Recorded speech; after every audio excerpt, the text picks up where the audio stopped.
Perfect. Can you see me yet? Yes. Hi, everybody. We're here. Tonight is really, really special for me. I'm here with Christopher Stanley, who's an actor and a really, really fine actor at that. It's a particularly special evening for me because of Chris's history in theater and acting, and also a lifetime that he's given over to the career as to being an actor and living the life of an actor.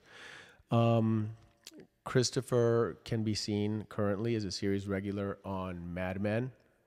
He plays the character of Henry Francis, which is Betty Draper, or Betty Francis's husband.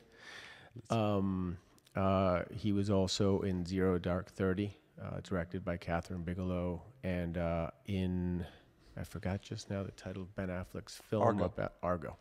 Argo. Thanks for that. You're welcome. So he's getting around and enjoying a really nice career right now. So thanks so much for being here, man. It's a pleasure, and thank you for having me. I was really excited when you asked me to do this, so I'm glad to be here. It's really exciting to have you here. Great. So those are Christopher's credits. But Christopher was... You can call me Chris. Thanks. Just too many syllables. Right? Just Chris. Chris it is. Yeah, it's fine. Thanks, man. So Chris is from Providence, Rhode Island, and grew up in a blue-collar working family. Yes, sir. I did. Irish-Italian or Italian-Irish? What order do you say those in? Either one. Really? We'll go Italian-Irish just because I'm 50% Italian because my mom was Italian. Yeah. And the other half is I have sort of this mutt mix of Irish, Scottish, English kind of mix that my dad was. Okay. So guess I'm mostly Italian. Mostly Italian. So we'll say Italian-Irish. All right. Italian, Irish, English, Scottish, whatever. So that's where we're going to start. Okay. We're going to start from... You can also move this out of the way and bring it back if you want to. I didn't want to lose connection with my audience. Not possible, dude. Okay. So why it's so special also is because, and I want to preface, before we really get into the meat of this, I want to preface it by stating what's so special about having you here to me. Okay. And that's that Christopher studied with some of, in my estimation, some of theater's greats: Bobby Lewis, Jose Quintero, Peggy Feury, and Peggy Feury's husband, Bill Trailer. Bill Trailer. Yeah.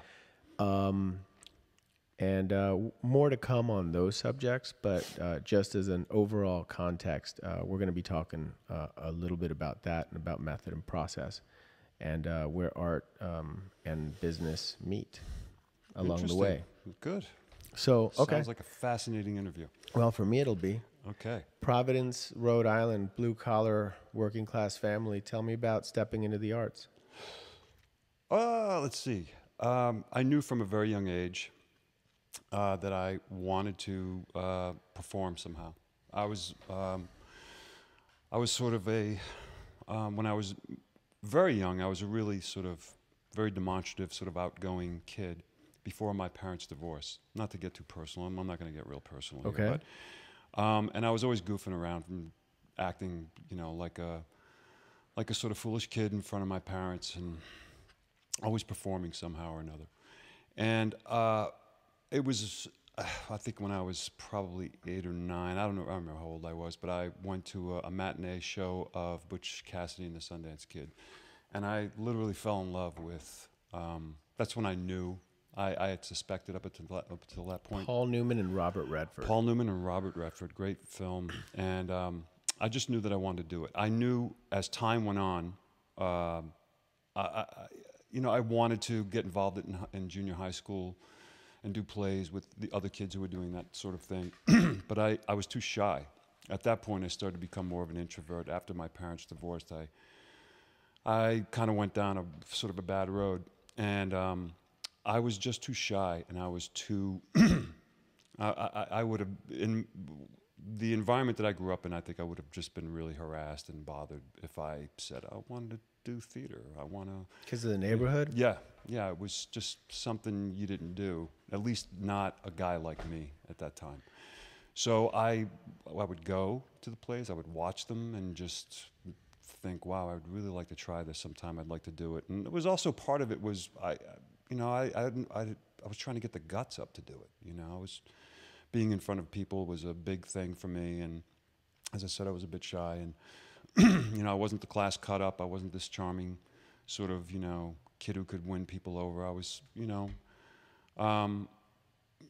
just, you know, really reluctant to sort of just dive into it for many different reasons.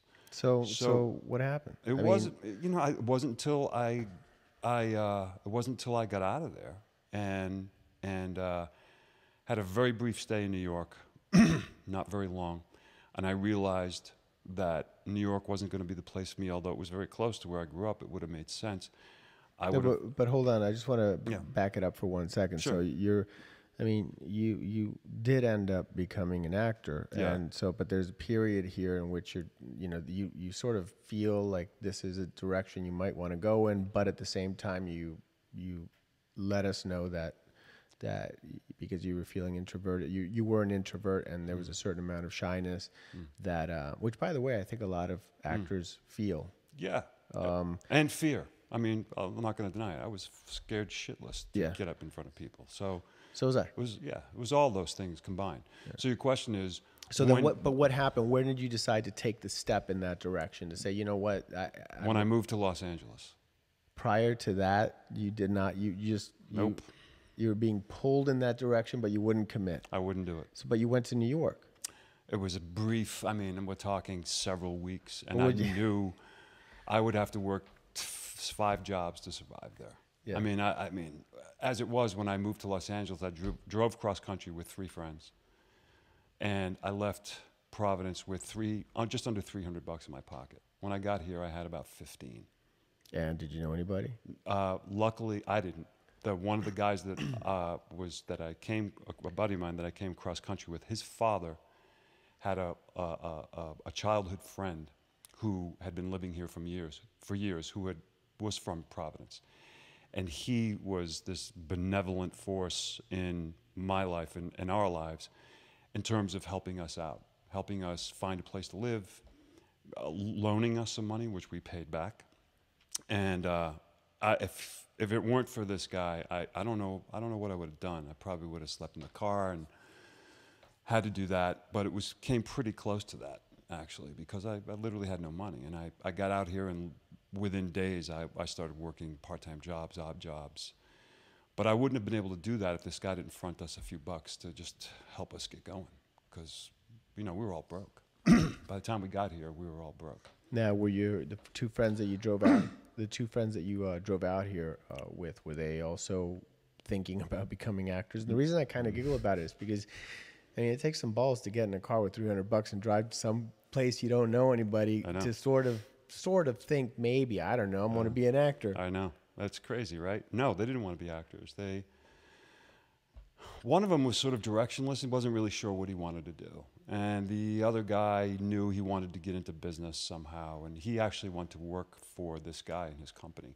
And so what, you were just batting the idea around with these guys that let's move to California together? And they were like, oh, yeah, that sounds like a good idea. Yes. That's how it happened? That's how it happened. Is exactly. We were like, let's do this. Let's go. We'd been talking about it through high school, and wouldn't it be cool and wouldn't it be great? And it was just, the time had come, and we were just like, let's just do it. So you didn't have a plan? Not really, no. No, I thought, you know, what do you do? What does an actor do? I mean, what does a guy, no, I wasn't an actor at the time, but what does a person do who wants to get into it? You go where the work is. Yeah. And it was New York or LA at the time. And in fact, at that time, excuse me, it was more. There's a glass of water right Thank there. you. It was actually, you know, for television and film work, LA was really the place to be. But being completely naive and not really planning anything.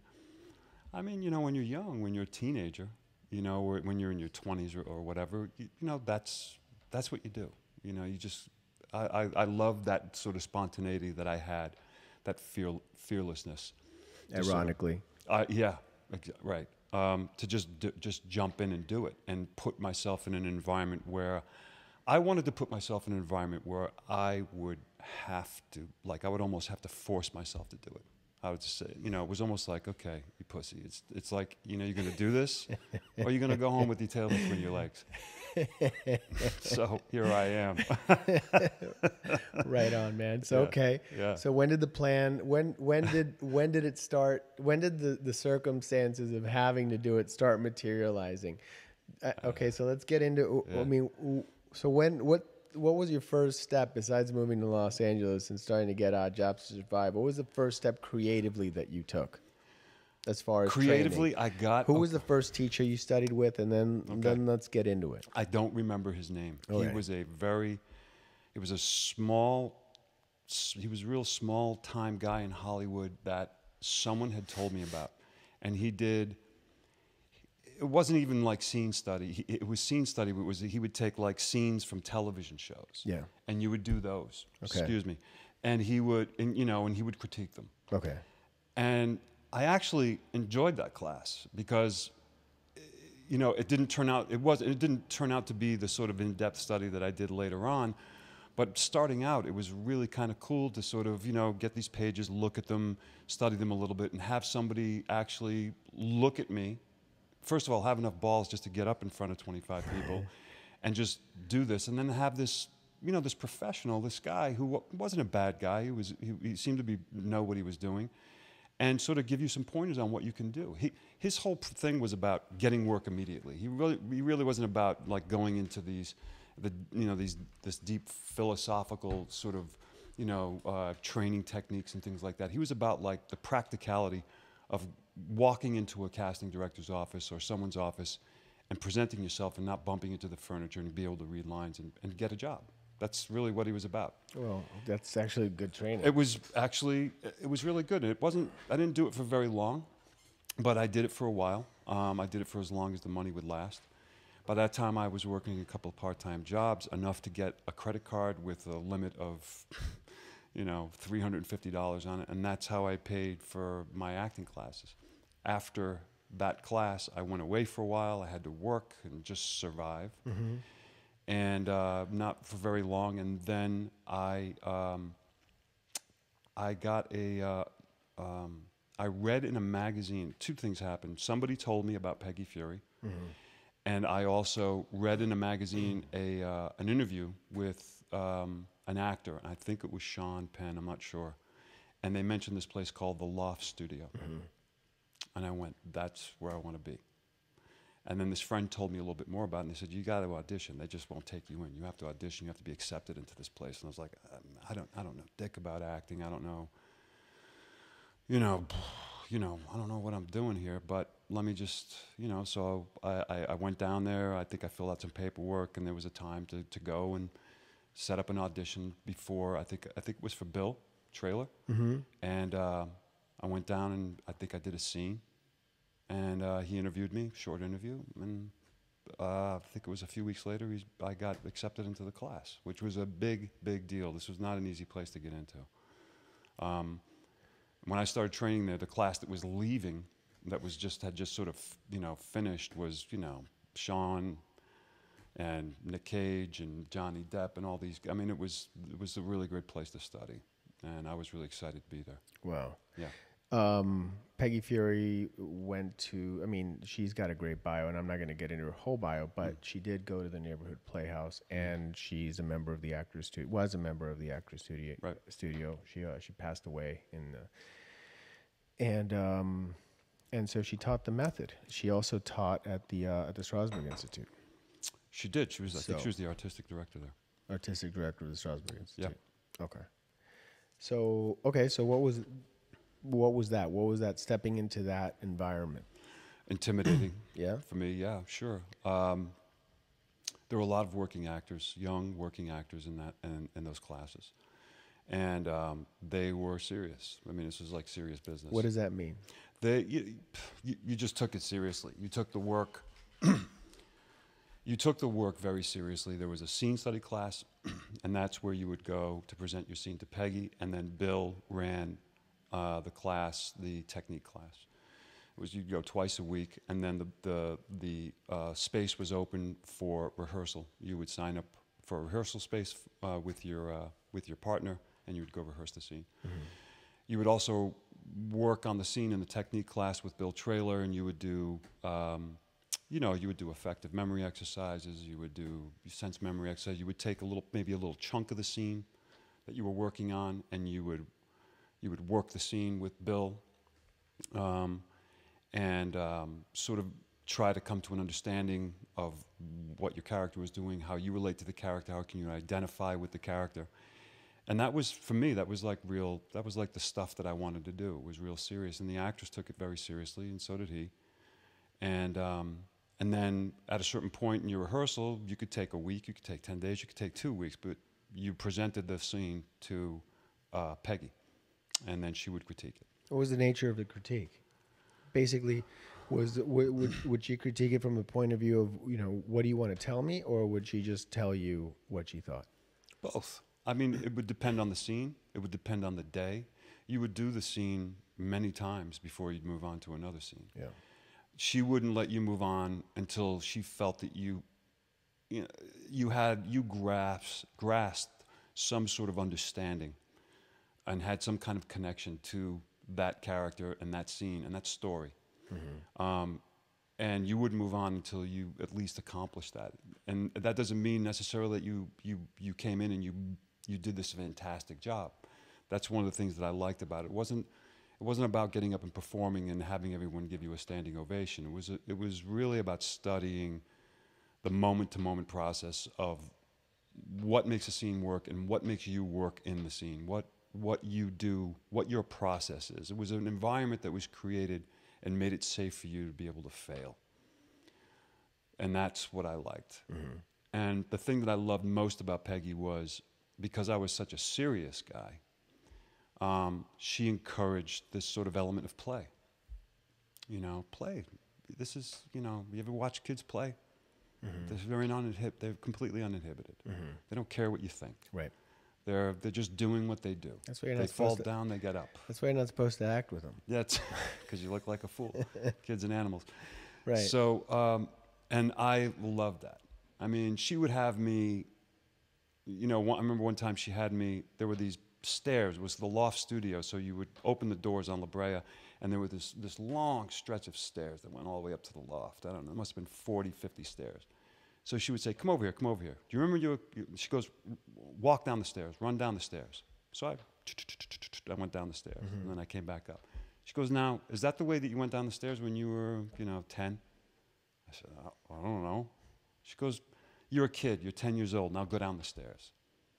So I went down this, when you were a kid and you would fly downstairs in school, you almost wouldn't step on the stair. Your foot would sort of slide off each step. Yeah.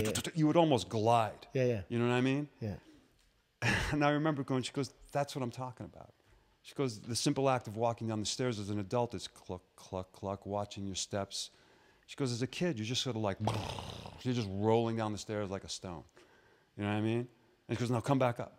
How would you come back up? And I would just like jump 3 steps at a time, right. And then jump back down 3 steps and then up. Right. And it sort of brought out this playful. I got what she was trying to get me to understand. So it was an aha moment. The light went on. The light went on. Like, don't think so much about it. Don't think about every step. Don't become so cerebral about it. Do your work, sit down, break down a script. What are you doing? Objective, super objective, make, intentions, and understand the material by all means. But once you're performing, you gotta let all it go. You gotta. Get out of your head. Just, and that's what I really enjoyed about her. I think that's also where she and guys like Bobby Lewis and Stella Adler and Sandy Meisner, who are all group theater. For you folks out there, these are group theater people that all started and developed what came to be known as the method, which was a Stanislavski system of acting that came to be known as the method system of acting here. And I think that's where, like Peggy and Bobby, they broke with Lee Strasberg on this point that the method sort of started to become this very cerebral, deeply psychological internal process. And one of the things that Bobby would say, I think that's where Bobby broke with Bobby him. Lewis. Bobby Lewis broke. Who is, since you're bringing his name up, Yeah. he's the founder Yes. of the Actors Studio, along with Cheryl Crawford and Harold Clurman. Right. So he felt that there was, not that there was anything wrong with things like effective memory and things like that, but he felt that there was too much emphasis placed on it. Mm-hmm. There was too much emphasis on this internal, emotional process that an actor has to go through to identify with a character, dredging up all your own personal emotions in order to.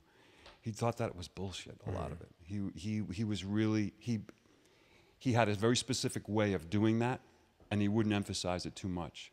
He was really big on formal type training, voice, using your physicality, movement. He would often say when actors would get up and perform a scene, "I can't hear you," right? Because they'd be doing this sort of maybe this method shit, or they would just be shy, Yeah. And he would say, "Come on, you're on the stage." He wouldn't use the word project. But he's like, "You're here. We're here. We need to hear what you're saying." Yeah. So, and that's what I liked about, and I think that's where Peggy went when she opened the Loft Studio. That's where she broke with. Still keeping, very much in tune with the philosophies and the practices and the techniques of the method, but not so much hyper focus on this deeply internal psychological process of really, getting really deep into this, emotional thing. Right. Well, so, I mean, Bobby Lewis wrote a fantastic book, which was based on a series of lectures he gave in 1957 called Method or Madness. Right. Where for 8 weeks, one night a week, there was a Broadway theater that was booked for this event, and it filled up with actors and writers and directors and people that wanted to basically get clarification on what it was that was being talked about when the method was being mentioned, and what all of this was about. And he lays it out. And this is the guy, a group theater member and the founder of the Actors Studio. This is the guy that lays it out. He says, look, it's not about dogma, okay? It's about technique, Yeah. and whatever technique works for you is fantastic as long as there is a technique, because otherwise it's going to be luck, and you're not always going to be lucky. Right. Yeah. I think what Bobby had in common with Peggy and even Sandy Miser was have a point of view. I don't care. They would all say, I don't care if it's wrong. Mm-hmm. I don't care if you come in and it's wrong. I don't give a shit. But have a point of view. I want you to make choices. I want you to make, what's your intention here? What are you doing? And I want to see a clear choice. And I don't care if it's right or wrong, but I want to see that. So when somebody says, for example, make strong choices, what does that mean to you? First, it's just, it's really just reading. I'll read something several times, mm-hmm. and I really want to try and understand what the writer is saying, first of all, mm-hmm. just in terms of theme, and how it relates to the culture, to the time. What's he saying? What's this about? And then from there on in, I'll just break it down, and I'll break it down line by line, scene by scene, then line by line. Mm-hmm. And whatever.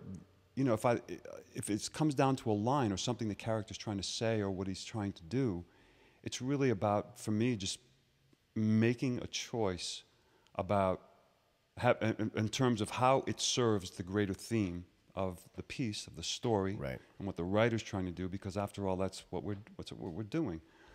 But also, so you see all of the pieces. You understand what your part in that whole thing is, and then you make choices that support. Right. The whole. That support the whole. That support what the writer's trying to say, what thematically what he's trying to get across. Mm-hmm. And then even then, not getting at a certain point, I won't even get attached to that, because I don't want to put myself. I want to paint myself in a corner in terms of how I'm going to say a line or how that's going to be, how that's going to come out. I want it to come out. I want to do all that work, and then I want to work with the actor. And then so much of it is about trust, that when I get across from an actor, I want to be on them. You know, so much about the method. One of the things that was criticized for was these actors would get really internal, and they were all, you know, Sanford Meisner would also say that, you know, these method actors are becoming so self-indulgent, and he got really frustrated with that. He wanted you to turn, as Peggy and Bobby, to turn to the actor that you're now working with. Now you've done all this work at home, and you've rehearsed your lines, you've done all this stuff, and there's 7, 8 different ways you can deliver a line, depending on the choice that you made, or choices. There can be sometimes more than one choice. But then at a certain point, I'll get across, if you and I were doing a scene, and we're working together, and you deliver a line to me, those choices might go right out the window, depending on how I respond now in the moment to what it is or how it is that you're saying that to me. And that's being really free and responding in a very authentic way. And that's where the sort of, you know, this kind of magic can happen. That's where the spontaneity happens. It's really incredible. No, I think that's what's called the moment. You know, that's being present in the moment. What's happening right now, right here at this time. And it's not to negate all the work that you had done. Right. It's not, because now, because of all that work, I'm responding to what it is that you're saying as that character. Right. You know, I have this problem with, you know, performing as the character. Right. And the character's you. Let's face it. You know, unless you are, you know, you have serious mental problems, emotional problems. Yeah. He is some aspect of your personality. That's right. That you need to identify with, and sometimes that's easier, and sometimes that's really difficult. When I was working on this on NYPD Blue, I was playing this cop from Queens, who was considered to be a racist, and he butted heads with the lieutenant on the show, Lieutenant Fancy, I think it was his name. And I remember not having to do a lot of internal work with this character. I just knew him. I knew him really well, and so I didn't want to overwork it, because then I would get in my head. When I read it, it jumped off the page, and I think they're going to be characters that you're going to play like that, where you're just going to, all that work is just going to happen naturally, because you identify with that character so much already, to now sort of try to, you know, do all this work around it. It's not necessary. You don't really have to do it. That character just sort of came through me in a very natural way. It was someone that I identified with in a lot of ways. Other characters are not like that, and that work is needed, you know, and that time is needed to sort of put into that, to sort of, where I'll ask myself, what part of me just lives in this guy, or what part of this guy lives in me, or does he at all? And if he doesn't, you're like, oh shit, I got some work to do, right? You know, but usually it does. It does. It has to, on some level. And what your job is to do, what my job is to do, is sort of mine that territory. You know, mine that territory. Like, okay, that's that part of me. That's that part of me that's a racist, let's say. What part am I a racist? And what part of me is a little bit, if you're not a full-blown, you know, Aryan nation, right? What part of me is a little prejudiced? What part of me is a little angry at maybe other cultures for this, that, or the other? Right. And then taking that and looking at that objectively and kind of going, okay, how can I, you know, that's sort of just simple sort of identification with allowing yourself to sort of find that place in you where that character lives. Well, there's a couple of things that are implied in what you're saying. By the way, we have a question. Yeah. I just don't want to lose the thread of what I'm thinking about. Okay. I'm going to stay on this. I'm going to stay on this thread, and then we're going to get to. We have a couple of questions that just came up, and we'll get to those. What you're saying implies two very important things. One of the things that it implies is that you have to get to know yourself. Yeah. And that's another whole really, really hard to do. Yeah. And it takes practice. It's not something that you just think about. You actually have to live with it and put yourself in circumstances. And this is where the other really important part comes in, which is you cannot be judgmental. Right. You can't be judgmental of what you discover about yourself. That's right. Because then it's not available to you. No, and that can be very hard, because some of the things that you will find out about yourself you might not like. Right. And most often if you're being really honest with yourself. You won't like them. We don't, let's not get into specifics. No, we don't have to, but you know, I don't give a shit anyway. But I always thought, you know, there was some periods of time in my journey out here where I really thought that it wasn't going to happen for me. I went through some. The question that we have has to do with that. Okay. So, and let me ask hold that thought sure. right now, and let me ask the question, which is, Sure. what kept you going through the hard times?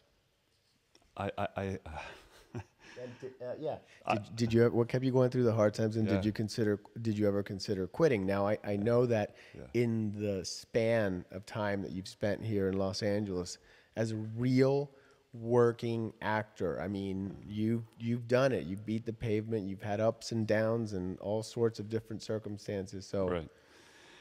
What kept me going? Yeah. Sometimes it was just pure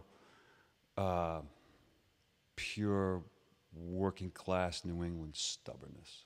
Yeah. It was just like, fuck you. I will not be defeated. Other times it was, I had to look at it and go, do I really love this? I mean, what is my affinity? What am I drawn to about this? Mm-hmm. And when I answered that question, honestly, the answer that I got was yes. And I think that you have to, whether you make $1 million out of it or you make $10, life is too short. You have to do what you love. You just have to. And if you're doing what you love, you'll do it against insurmountable odds. It doesn't matter. You just have to do it. Well, even before you knew you loved it, you were already in a car moving to Los Angeles at $300. Yeah. Not knowing anybody. On a gut, on a hunch. You know, I'm sitting there in that theater watching, you know, Butch Cassidy and the Sundance Kid. I came alive. And I knew there was something about, you know, this that I had to at least try. And that the impetus to do that was incredibly strong. But the point that I wanted to make was, during those lean years, during those times that it became really, really difficult, I always thought to myself, if I ever have to walk, and I did, and we can talk about it later, for a brief period of time I did, I stopped, I walked away from it. I stayed in Los Angeles, I didn't go anywhere, but I thought, it was during one of the darkest periods of my time here. It was not long after my father had passed away, and I was really questioning a lot of things. And I wasn't working. After having worked, you know, I wasn't some A-list star, but I was able to make a living at it, and that just all went away, and I was just sort of stuck. And I remember thinking, you know, if this never happens for me, I will always be grateful that I came here, that I did it, that I tried it, because acting and pursuing acting led me on a journey inward that I don't think that I would have taken otherwise. I don't think I would have taken if I'd stayed where I was born and raised. Not to the degree that I did here. And I think that that's important without getting, you know, like really, I'm not telling people to go out and get into therapy for $200 an hour and go on this deep, you know, journey into your inner being. But I think it's really important to self-realize, self-actualize, and sort of turn your attention within and sort of figure out who you are. Those are two great words: self-realization and self-actualization. I mean, that's, yeah. And self-reflection. I think that there has to be a certain amount of time set, you know, that, and there's a certain period in our lives where and they usually happen in these crossroads in our lives, you know, when things are not good or there's changes going on, where you self-reflect. And you start to look at who you are and what your place is in the world and how you see yourself, and not even, and you don't even think about where you want to go. At least I didn't. I thought I didn't want to do that because my whole life up until that point was about where am I going to go? Where do I see myself? And I didn't want to do that. I wanted to just go, what am I doing? You know, and just reflect on where I'd come from and where I am now. Yeah. And when I started to do that, I started to see a really deep shift in my work. And that had nothing to do with acting classes and scene study and things like that. Although that was the impetus to probably make me do that initially. when I started to do that sort of, emotional, sort of psychological, look at myself, my work just sort of went in another direction. So getting to know yourself and then not judging the bad things or not judging anything that you find. Yes, yeah, and again, that's not easy. No, that's not easy. There's a certain amount of pain and suffering, and then you're going to see shit you don't like. Yeah, and you got to be with it in the best way that you can possibly be with it. Yeah. So, yeah. We got a question. What's it like to be directed in feature films as opposed to television? And I'm going to open the question up a little bit, okay. Because you have experience in both worlds. But let's open up the question to one of process as well. So we're going to just switch gears a little bit now. Yeah. Sure. So what's it like to audition? Wait, is that no? What's it like to be directed in both instances? Mm-hmm. But then what's the work like in the two different milieus or the two different working conditions? In the two different settings, right? Mm-hmm. Yeah. Television, not a lot of time. It's quick. Got to get the shot. Got to move on. Yeah. There's not a lot of time to sit there and be talking about character. It's the last thing that you're going to talk about when you're working in television. Yeah. Come prepared, know your lines, be on time, and this is, goes back to what we talked about, making choices. Hey, dude, I haven't had any of that. It's good to go with that one. Making choices and feeling good about them, and doing it in a relatively short period of time, because television is just not going to give you a lot of time to do that. You'll do a scene and you're not going to have a lot of time. You won't have a lot of takes. Right. You'll get maybe 3 or 4, and you move on. You want, So right now you like I said, you're a series regular on Mad Men, so you have a lot of experience knowing what it's like to walk into that job, right? Yeah. That job site, so to speak. Mm-hmm. But earlier on, before you had that experience, what did it take for you to learn what was expected of you on a television set, and then what's this process by which you went to get that work done so that you could continue to be hired? The process in terms of learning, the best process. There's no class, TV class, film class. The best class is to be on the set and working, and that's the bitch of it, because someone's got to give you a break. Well, look, I come from a theater background and did a lot of experimental theater in New York and so on and so forth. So without somebody having taught me that, you got to do your homework at home and that nobody's going to talk to you about process, there's not going to be any experimenting of any kind. No. Right? I mean, you walk onto a set and the first thing you do is got to check what direction the doorknobs turn, because you don't want to be the guy that walks into the furniture, right? So it's you. So how'd you figure that out? Trial and error. Yeah. You're going to fuck up. Yeah. You're going to make mistakes. Just try to keep them small so you don't get fired. People in this business, they're pretty forgiving. Yeah. I mean, you would have to be a real idiot to and be holding up production for them to go, he's terrible, get him out of here. Right. They know you're gonna screw up sometime, especially a young actor. Yeah. They want to minimize that. Right. They want to minimize that. They want to hire the best person they can hire. Yeah. But a lot of it is just common sense. And I think where actors get into trouble on sets where they make those mistakes is just nerves. It's just nerves, turning camera left, camera right, movie here, walking up to you're hitting your mark and saying your line. I mean, this is real basic stuff. Having the DP tell you, this is your light. If you move over here, you're going to be out of your light. If you move like this, you're going to cast a shadow on her. It's, you don't need you don't have to spend thousands of dollars on a film class to know that. If you want to do it just to see what that's like, I say do it, but don't do it for months and years and years. You don't have to. Yeah. Take it once, go, okay, I got the feel for it. Because then once you get on a set, you're going to learn it. Once you're on a set 2 or 3 times even, you kind of know it. you know, you as an actor at least, you know, you kind of like, you got it. You know, and just listen to what they tell you to do in terms of where to move and where not to move, and you'll be fine. You'll be fine. It's just really and the best class is the work itself. The best class is to be on the set and to be doing it.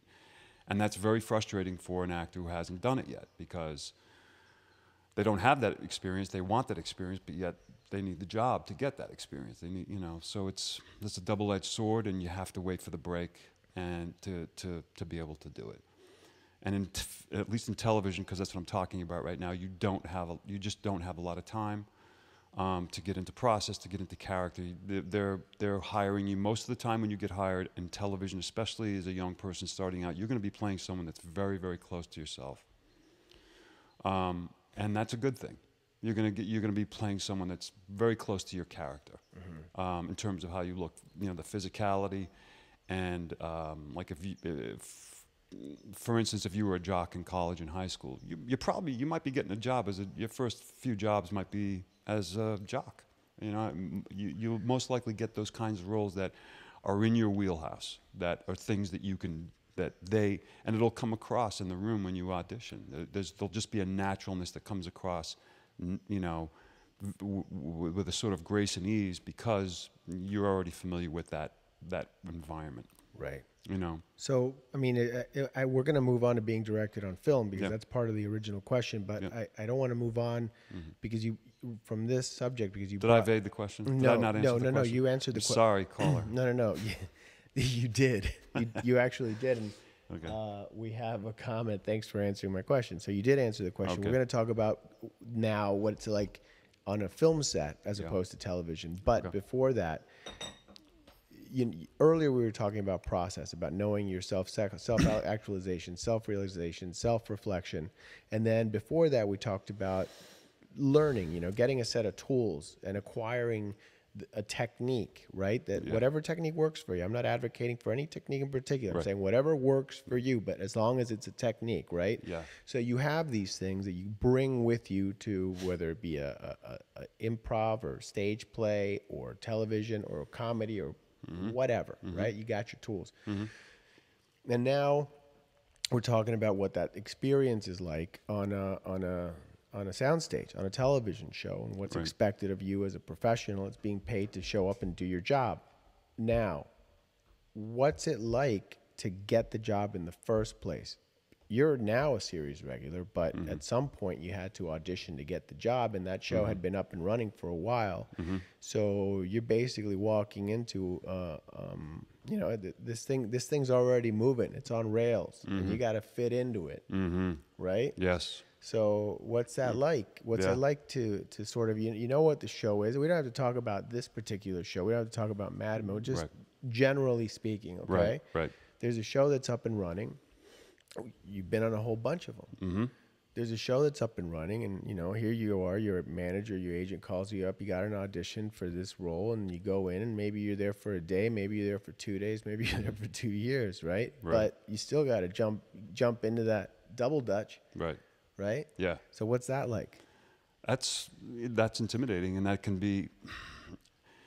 I'm glad that it happened for me after I'd had some experience, and I'd worked fairly significantly. Yeah. Because everything that I'd done prepared me for that. Yeah. So it wasn't as daunting as it could have been. So talk to me a little bit. You know, what's the okay? So you get the call. What's the audition process like? And I want to take the context of Mad Men away from the question. Okay, I'm speaking generally. Generally, right? Okay. You get the call to go to the audition. You go to the audition. You base your work on whatever you base, and then you got to go to the thing. You got to go to. So picking it up after the audition, having gotten the audition. Yeah. What's that like? The audition is. What are your best practices? What advice do you have for people? Be as prepared as you possibly can. What does that mean? Going back to our initial discussion about having made choices, go in with a point of view about what it is that you're doing, about what your character's doing, but don't get caught up in this thing about character. I keep saying character, but just make choices about what it is that the person that you're portraying is doing, who that person is you. Make strong choices. Even if they're wrong, it doesn't matter. They're going to be. You might change their mind, and I've done that plenty of times, where I've had people say to me, "We never thought to do it like that. That's kind of fucking awesome." And I've stolen the job from somebody who was really perfect for it. So, be prepared means make choices, stick to those choices, be prepared. I don't advocate having to be off book. I'm not someone who picks up lines really easily. I like as much time with as I possibly can, but if I can, that's great. And take a few deep breaths and be as calm as you can, and know that those people in that room, they're rooting for you. They want you. They're looking. They don't want to have to read the 200-300 other actors that are coming in after you. They want to hire you. So know that they're on your side, and just be as personable and be yourself. Just really, just be yourself. In terms of, if we're talking about the audition process and walking in, if you've already read for the casting director, now she's brought you back to meet the producers. I'm assuming that that's what that is. They could be anywhere from 2 to 3 people to 10 people in the room, and you have to go around and shake people's hands and all that. Most people they're like me, they're germaphobes. They don't want to shake your hand. Just walk in and say hello. Right. Have a seat if you feel that's required for the scene that you're about to do, or stand, whatever. It's common sense. Don't complicate it. Don't convolute it. Just stand there and deliver your lines and do the best job that you can, and be yourself. Just be yourself. And when you're done, say thank you and walk out. That's the audition process in a nutshell from me. And then forget about it. And try your best to forget about it, because the likelihood of it happening might not be that great, but I'm not saying that to be discouraging, and I'm not Mr. Negative. You want to keep a positive attitude, and you want to do you want to believe that this is going to happen, but you sort of have to detach yourself from it at a certain point. You have to just kind of let it go. All right, so you got the gig, and then what? You show up to the set, and there you are. You're the ambulance driver that's the lawyer, the cop, or the whatever that's there for that one episode. Right. And everybody else is just another day at the office. That's right. You show up, and you just a lot of it is really about following direction and listening to what it is the director's going to say to you and what they want you to do. Yeah. And doing that. And so much of acting in film and television, especially television, is really technical. It's about making it easy for these guys to be able to shoot you and not have it take a whole shitload of time. Mm-hmm. Hitting your mark, staying in your light, your key light, maybe not casting a shadow on the girl or the guy or the person you're acting with, and being able to do that and deliver your line in a way that's natural and authentic. And you can only do that if you're out of your head and you're not thinking too much about all the work that you did.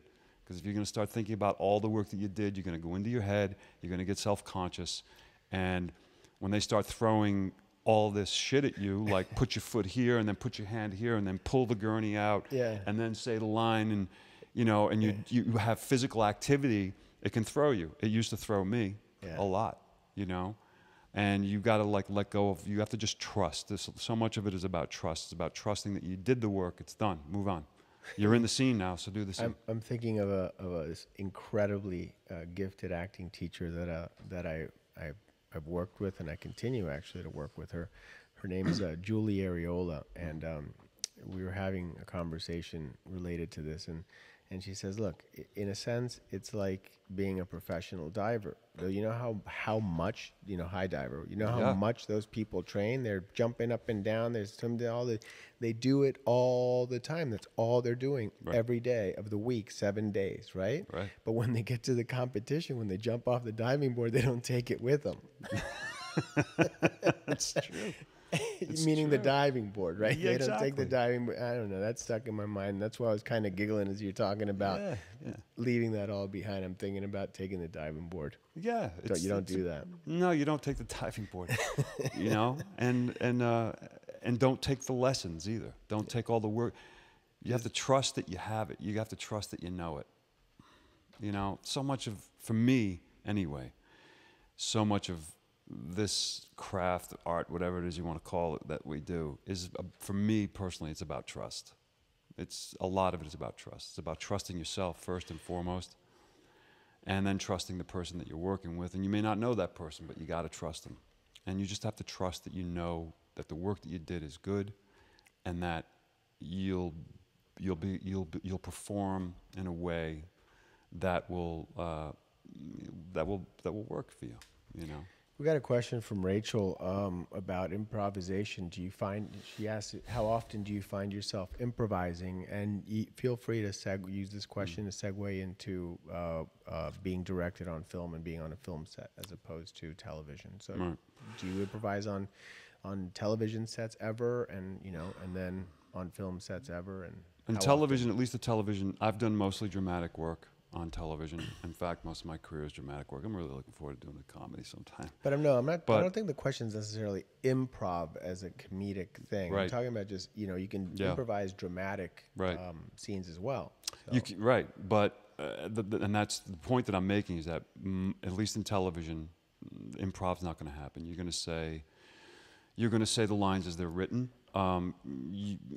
You can sort of get away with maybe adding a word here or there, maybe not getting the line perfect. It depends on the writer, it depends on the showrunner, it depends on what they want. On Mad Men, you say the words as written. You do not stray from that at all. Mm-hmm. But other shows are a little bit more lax. But most drama on television, there's not a lot of improvisation. At least I haven't. So film.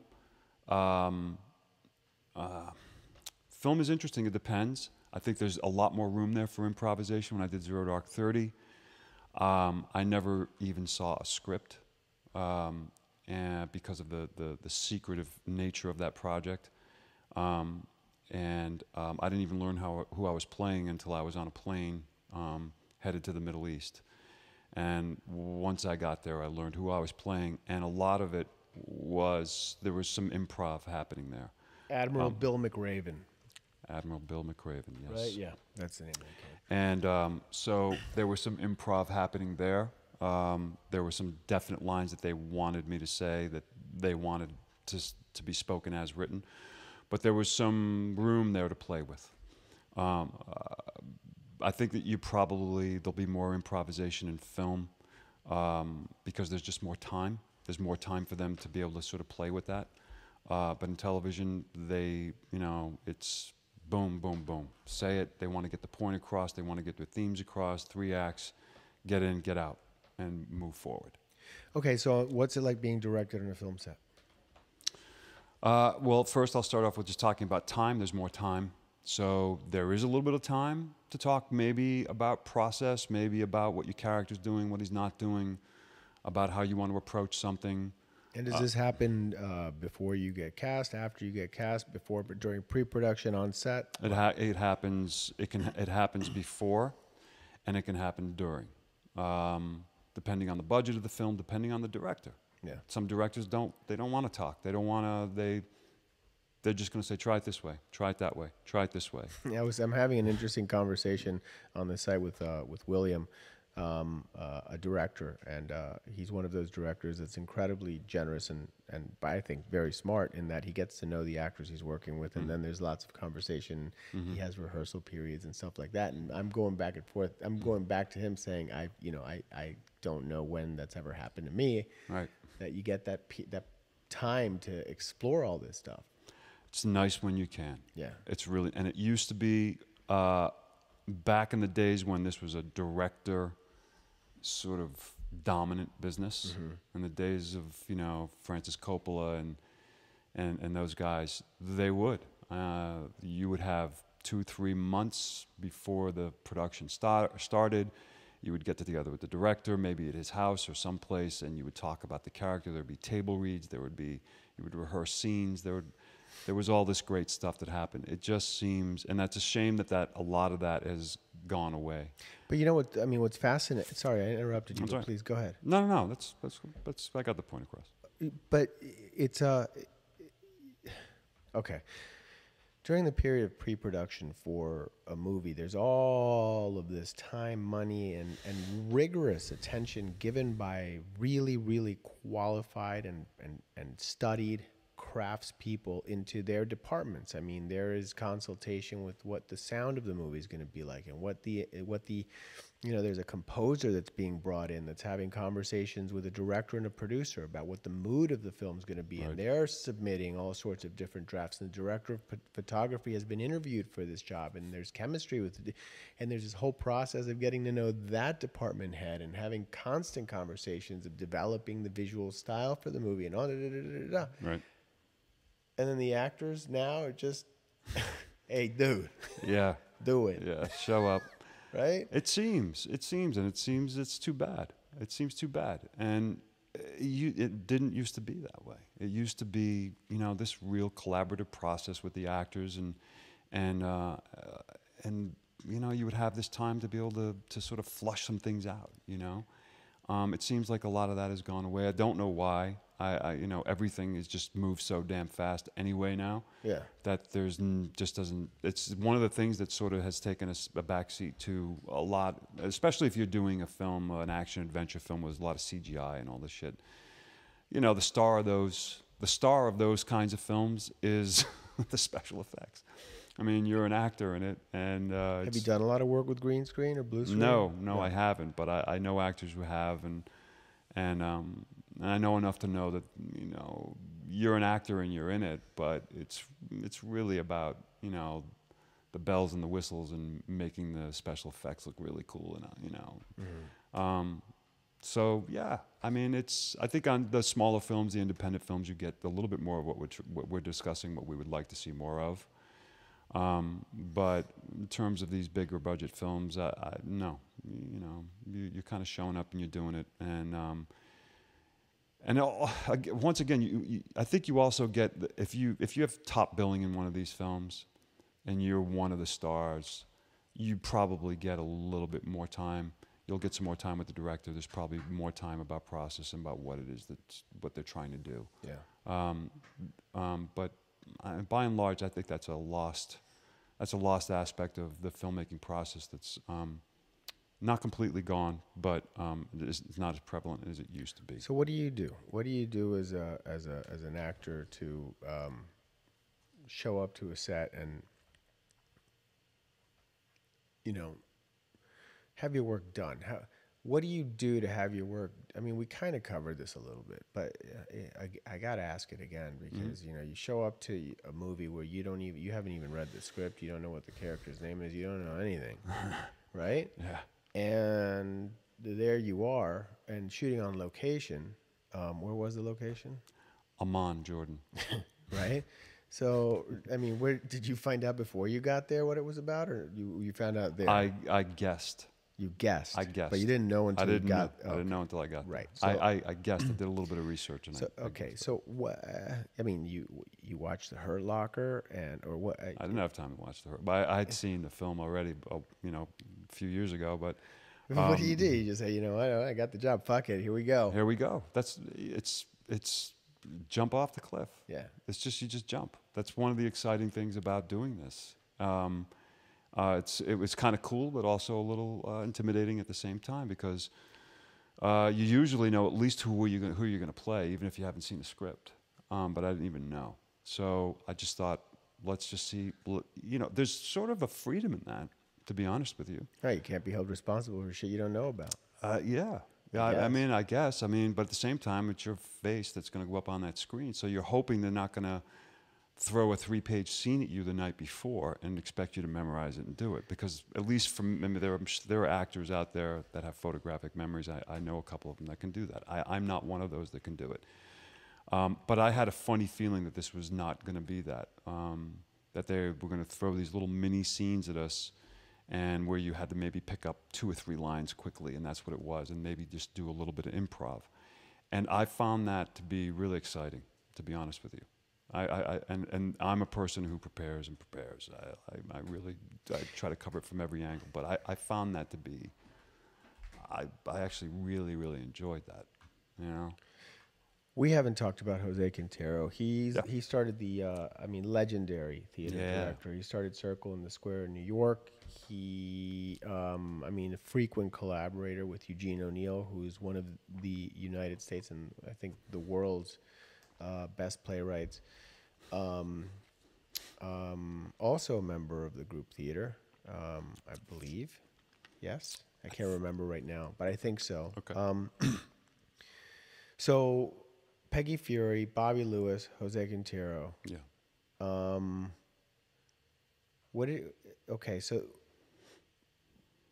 what did you pick up in those rooms, right? In those classrooms that you bring with you to circumstances like the ones that we're talking about right now?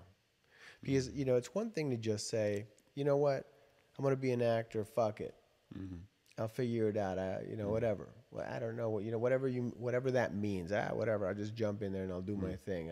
I can do this, right? Mm-hmm. And then there's another thing of saying I want to be an actor, and then saying fuck it, of course, because you have to put yourself out there. But I'm also going to take responsibility for this technique, for acquiring a technique. Mm-hmm. So, what from those rooms? I mean, if there's anything that comes to mind, could prepare me for something that happened on Zero Dark 30? Correct. I mean, what do you bring with you from all that learning that you did? Okay. First of all, there is nothing, no class, nothing that can prepare you for what it is that I had. There's nothing. Right. Because when you go to a class, you're learning. So maybe maybe Zero Dark 30 isn't the best example because of the very, very... So that was very specific. Very specific circumstances. Yeah. But let's just say for working on a TV show or for working on another film set where you do have the script and you do have the name of the character. Right. I mean, just as an actor, that you say don't take the lessons with you, just jump. They'll trust that it's there. You have to know what it is that you're leaving behind, right? Mm-hmm. Mm-hmm. Does that make sense? What I'm saying? To know what it is that you're leaving behind, it's the lessons that you've learned. Right. So are you saying? Do you have a technique that you apply for each job that you get, or is it just you have the accumulation of having studied many techniques and they just live in you? Okay. It's a twofold question. Let me see if I can. Here's the thing. First, let me say something about technique. Okay. I know actors that study a lick, and they're brilliant. Right. They read something, they look at it, they're able to process it, and they can do it. Okay. And they're incredible. And there are those who are really well known in the business. I'm not going to get into names. Please don't. Who are they've never studied at all. Okay. Okay? So there is that aspect of it. There's something about what they do creatively, how they interpret something, and they trust in their instrument, as Bobby and Peggy used to call it. They trust in this instrument to be able to just perform in the most naturalistic, sort of honest and authentic way. Yeah. For me personally, that didn't happen. I wanted to learn this thing. And so I acquired these tools along the way. And these tools are always there. It's like a toolbox. It's in you, and I have it, Mm-hmm. Sometimes you just got to throw all those tools out because you get there and it's a different animal. Mm-hmm. And you just have to trust that. This is why I was talking about, at least for me, and I think in a large degree it's true of most actors. You have to trust that what you've done, everything that's led you to this point, has prepared you for this point, and that you'll be fine. And so I can reach into this tool bag and I can sort of, apply things that I know, but at a certain point, those things even become sort of antiquated. Mm-hmm. They become cumbersome. Mm-hmm. They sort of morph into something else in you. It's like like a painter when he sits there and he puts up his canvas, and he just goes, and it's just all instinct. Right. It's intuition. Okay. And all those lessons that you learned sort of morph into this sort of intuitive feeling or gut feeling that you get about what it is that you're going to do at that moment. Right. And you just do it. It's just trusting the moment and trusting that everything that you've done up until this point has prepared you for this moment. And very well, I might add. I have Not always. I have two more themes really that I want to touch upon. One of them is, you got to LA in the late '80s to start a career. You told me when you arrived tonight that you got your SAG card by playing a walk-on on a TV show, and It was a film. it was a film. Murphy's Law Okay, with Charles Bronson. right. Yeah, I was studying at the Loft Studio with Peggy, and there was a classmate of mine, a girl who got the lead in that film. Yeah. And it was an action. It was the kind of movies he was doing at the time, and I was a huge Charles Bronson fan. So was my dad. We watched all of his films when I was a kid growing up, and it was this sort of crime drama, action adventure movie that he was doing, and she had booked the lead opposite him. And she knew at that point that I was still just starting out, and she knew at that point that I didn't even have a SAG card. We'd become friends, and at a certain point, she started shooting the film and stuff like that. And I think she was like midway through the film. She said, I think there's going to be this little role. If you want to come in and read for it, you could get your SAG card. It might be a line or two, Taft-Hartley, that kind of thing. And I said, yeah. I jumped at it. And so I went in to the casting director, and I think I read this line or two. It was an ambulance attendant. And they gave me the job. Yes. And it was probably 7-8 hours work on an evening working downtown in L.A., where we had was toward the end of the film where he's been shot up, and we have to pick him up. He's on a gurney. We have to pick him up, and they're in gurneys, and shove them into the back of this Physical activity. Yeah, and say the line, and that was it. And I was done, and that's how I got my SAG card. So that was in the late '80s. So yeah. 20 some odd years ago, or almost creeping up on 30 years ago. What's the actor's life all about, man? I mean, you've been walking it now for a while. Yeah. From job to job. What's it like? What's it like? That's one of the themes I want to touch upon. Yeah. What's it like? It's, oh boy. It's not, I don't know. I don't want to get all philosophical about this shit, but it's really about, it's not very different. I used to think that it was very, very different, a lot different than a person who works 9 to 5. It is. I don't want to say that they're the same. It is. It's very different. But they are the same in that you are going to go through highs and lows. You're going to go through bumps in the road. And it's going to throw you a couple of curveballs, and you're just not going to know what to do. And the difference is you have to be someone who's going to be okay with some downtime. And there are those of us who are not okay with that. There are times when you're just not going to be working, you're not going to be doing anything. And that's when panic can set in, and that's when you can go to your head and you can start to question and doubt yourself about what it is that you're doing, what it is you're not doing, am I doing this wrong? You can become insecure, you can become afraid, all of those things. And I think it's really what it's about is learning how to negotiate. And first of all, in those times, you're going to get to know yourself and become intimately acquainted with yourself in a very real way. Right. Because most people just don't do alone and don't do stillness very well. And those are the times where if you can allow yourself to, where you're going to do, there's the potential there for a lot of growth. Yeah. If you can not go crazy. And so to answer the question, what is the actor's life about? Again, I come back to this word, and I always come back to it constantly. It's just about trust. Trusting that you're gonna work, or something's going to happen that's gonna put you in the place where you need to be so that you can work and you can show what it is that you do. Just be prepared for that moment to happen. So when that moment does come, be prepared, be ready. Because they don't come that often. And when they do, you want to be able to, You want to be able to perform it, and you want to be able to do a great job.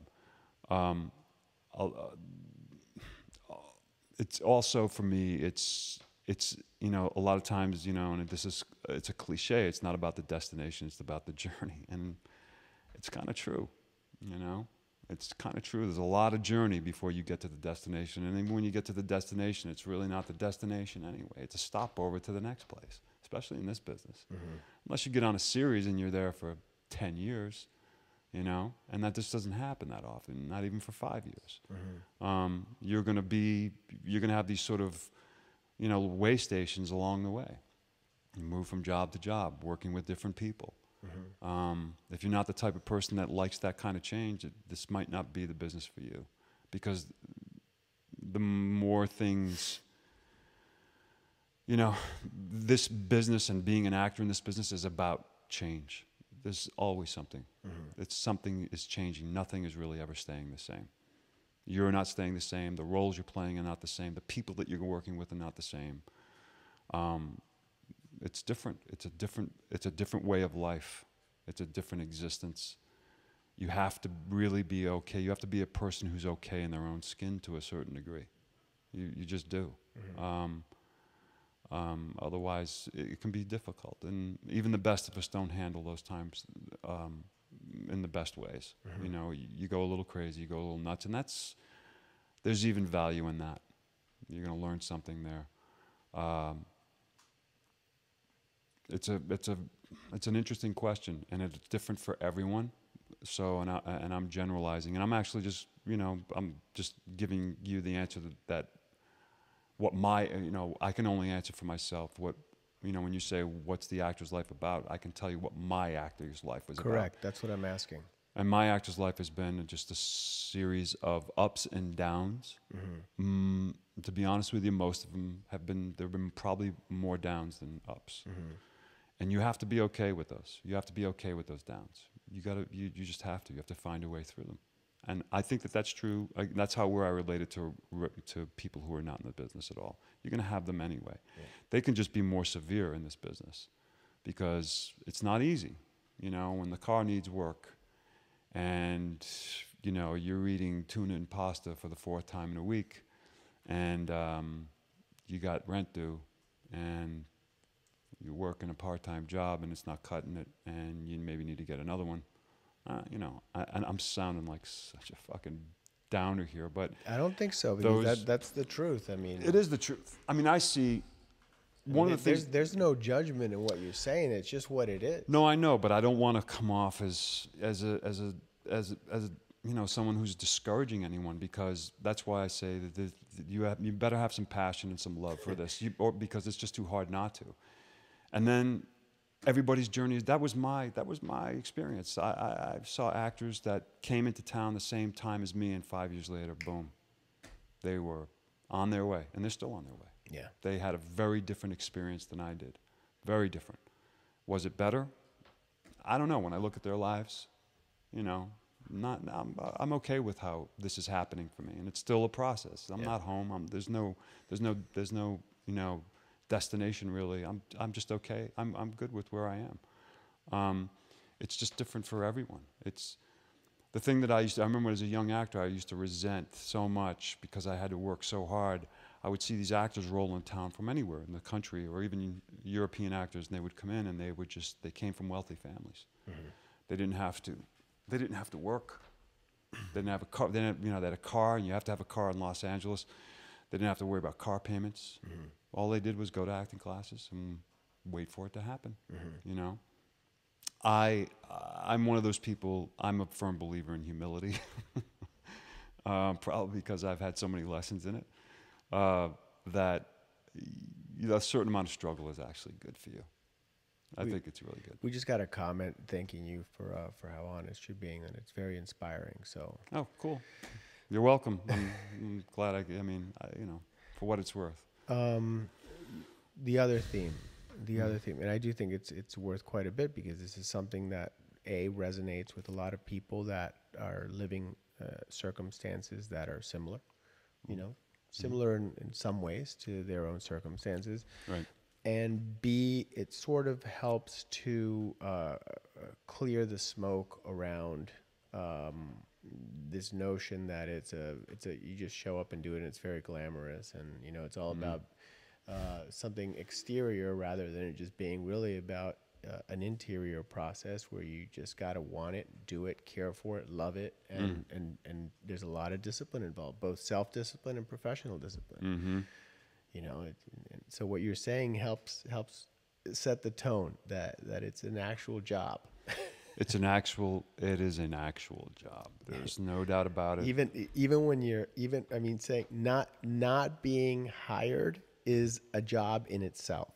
I think that those are the times when you'll learn the most. I mean, that's when you're out there beating the bushes, looking for representation, changing representation. That's right. I don't know, thinking maybe you should take a class doing something. I don't know, whatever it is. Whatever it is. Those are the things. Still work. Those are the things that will test your mettle. And I don't know, you know, and not to get on a soapbox, but we're so, especially nowadays, it's about instant gratification. We want the goodies now. We want the success now, the money, those, I'm grateful for each and every one of those struggles, and there were some doozies, man. There were some doozies, because they taught me something about myself I never would have learned. I just wouldn't have. I just wouldn't have learned. And ultimately, those things, you know, and ironically, and in some ways, those things served the very craft that I was trying to become better at anyway. So they work for you in that way as well. They do. It works for you. It makes you a better person. It makes you better at whatever it is that you're doing. Yeah, it makes you the man you are today. It makes you the person that you want to be. You know, as I said before, if it never happened and if it didn't happen, I would always walk away and be grateful that it led me on. It led me in a path that made me question a lot of things about myself and in terms of who I wanted to be and who I was and things like that. And in that sense, you can't fail. There is no failing. You know, those are pearls. Those are like, that's wisdom, and that's something that you're getting from life that a lot of people don't. You know, they go from high school to college. Next thing you know, they're on to law school, and then boom, they're practicing law. And their experience of life and their experience, their awareness of themselves, I don't think is going to be the same as someone who's actually had some struggle and had to sort of like look at themselves in a way, and a very honest way that say most of our society doesn't. You know, so. The last theme that I want to touch upon is who you are now and the deserved success you're enjoying. You're a really good actor, and on the show on Mad Men, your character has so much love for Betty's character, and I don't want to get into a situation where you know there's things you can talk about, things you can't talk about, and so on and so forth. So I don't want to go down that road. Right. But from a perspective of an actor and coming to work and having this character arc, which is developing. I mean, you get your pages at the table read, right? Yeah. So you don't really know how your character is developing necessarily. Get them the night before.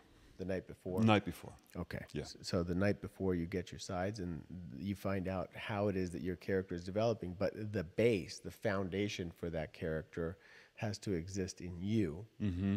So I guess I'm trying to frame this in a technique way because I don't really, want to get into the specifics of that character and that show. But we can talk about it, and if you're comfortable, if you can talk about it. I can talk about that character all day long. All right. So tell me about approaching Henry Francis and the love that he has for his wife Betty.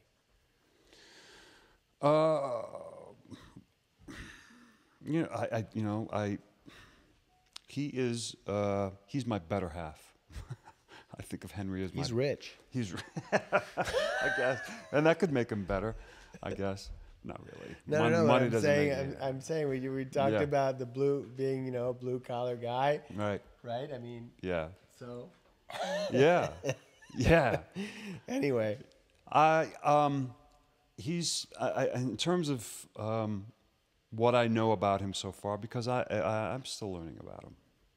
I really am. But in terms of what I know about him so far, he's an incredibly tolerant, passionate, compassionate guy who loves this woman, who loves a woman who's very challenging to love, you know.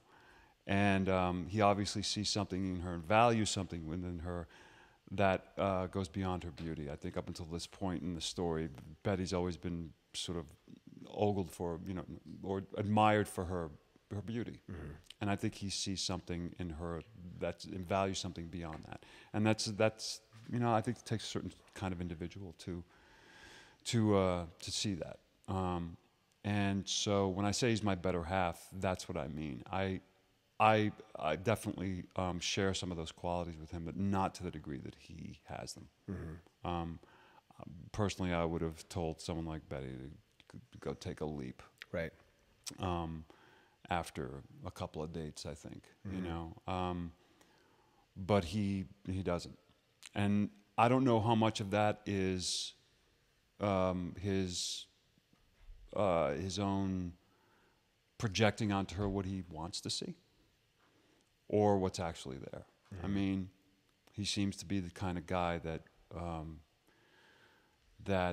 may have a little, I don't know. I don't know this. I mean, he seems to be the kind of guy that, sort of the fireman's complex, he's a bit of a savior. Let me strap on that hose and climb up that ladder and save you. Right. The damsel in distress thing. I don't know. I know, at least in terms of what I know as far as we've gone, that he just adores her for what she is. And I don't know how much of that is, like I said, what he's projected, and how much he wants of her for his own selfish gain, or if that's genuine. I tend to believe that it's almost entirely genuine. But she is an incredibly challenging person to love, and it's made me go, wow, what kind of guy is going to tolerate this? Right. And there are those of us out there that would. And I would to a certain extent, but I don't think that I would.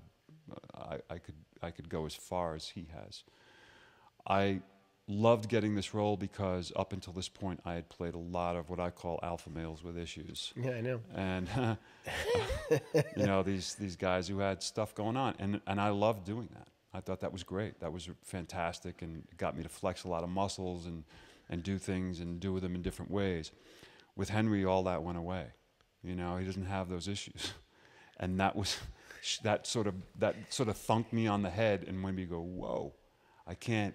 He's not as demonstrative as those guys.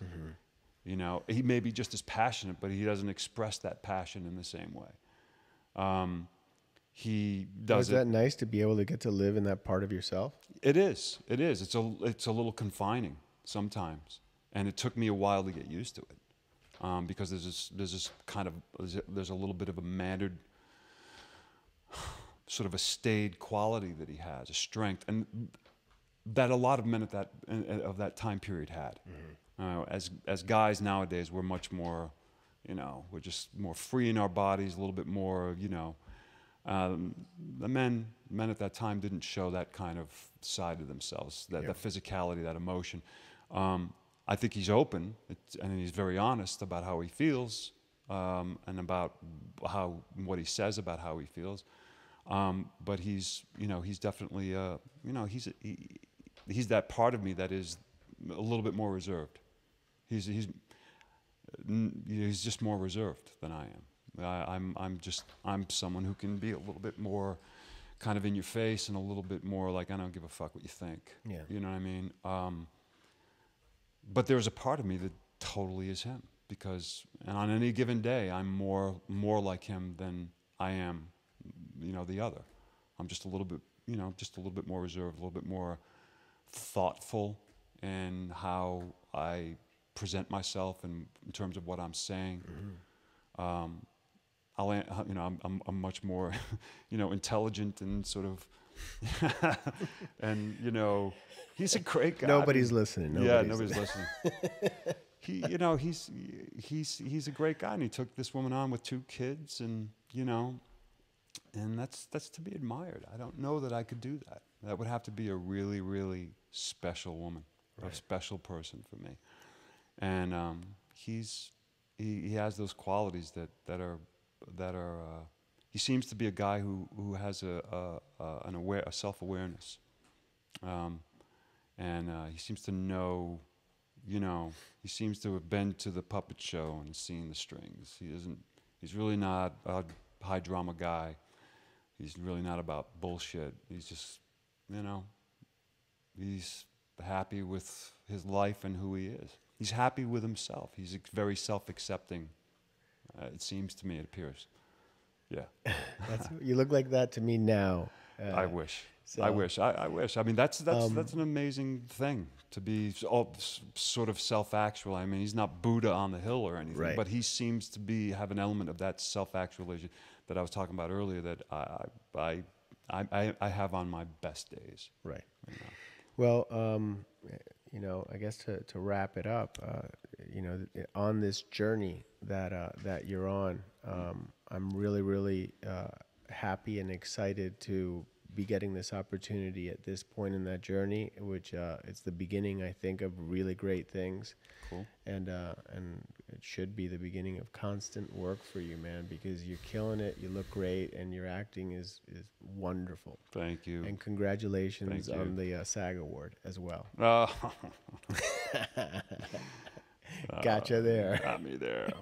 Well, I'm very fortunate and very grateful to be on this show, and I'm really grateful to Matt Weiner for hiring me, for seeing something in me that he thought would be of value on this show, and I'm to be a part of his storytelling and his vision and what he's doing with this amazing show is just I'm just very honored and very grateful, and I'll forever be indebted to him for giving me the opportunity, because it's a great experience, and it's the best writing I've ever had the opportunity to be.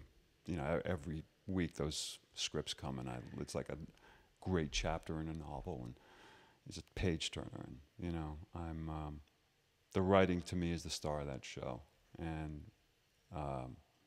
he's pretty amazing at it, and I'm just very thankful. Right on, man. Well, thanks for taking the time to be here with us, and I really, really appreciate it, man. Thank you for having me. I appreciate it, and cool. I hope I was cool and answered all your questions, folks. Yeah, man. Is there anything else you? No, we're done. Okay. No, I'm good. Next month we have David Gideon here, who was he's the director of the Strasberg Institute while Lee was alive, and. So we're gonna get into it with the method and what Lee meant and what was meant by all of that and what the confusion is. Well, you'll get you'll get the skinny on that. We're gonna get another skinny on it, but I think it's gonna be the skinny. All right, cool. And then we have well, no, I'll get into that after David. Anyway, thanks, man. You're welcome. Bye, everybody. Bye. Awesome.